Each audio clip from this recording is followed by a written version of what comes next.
High বন্ধুরা, তোমরা সব কেমন আছো? আশা করি ভালো আছো। আমিও খুব ভালো আছি। তোমাদের আগের ভিডিওতেই দেখিয়েছিলাম যে আমি ষষ্ঠীর জন্য বাজারে গেছিলাম ফল আনতে।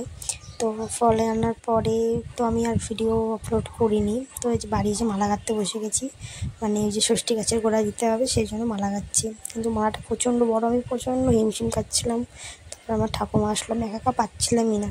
তারপর ঠাকুমা আসলো, আমি বললাম একটু হেল্প করে দাও। তখন ঠাকুমা মানে সুতোটা একটু ধরে দিল, আর আমার বললাম একটু আমাকে তাহলে ক্যামেরাটাও ধরে দাও।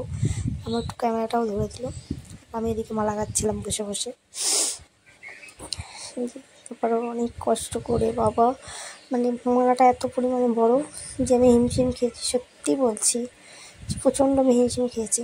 কিন্তু আমার সোনাইয়ের জন্য মানসিক ছিল, মালা শাড়ি এগুলো তো দিতেই হতো না, সেই জন্য।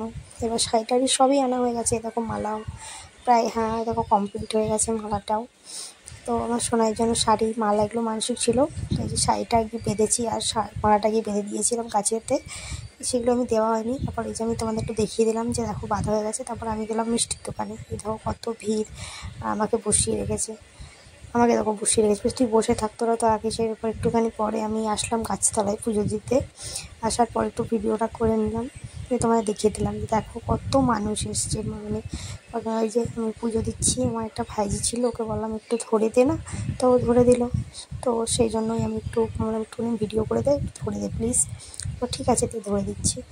ও ধরে দিল, আর আমি এই যে মানে মানসিকটা করলাম আর কি। তো তারপরে ও মানে পাশে মানে অনেক লোক, প্রচণ্ড ভিড়, ঠেলাঠেলি দিচ্ছে, মানে ঠিকভাবে যে পুজো দেবো সেটাও পাচ্ছি না, মানে এত ভিড় কি বলবো। তারপরে যাই হোক হলো, তারপর সবাই একটু সেলফি তুললাম। তোলার পরে এই যে বাড়ি এসে এই যে প্রসাদ দিচ্ছে, আমি এই যে বসে বসে একটু মানে ভিডিওটা করে নিলাম। So thank you for watching.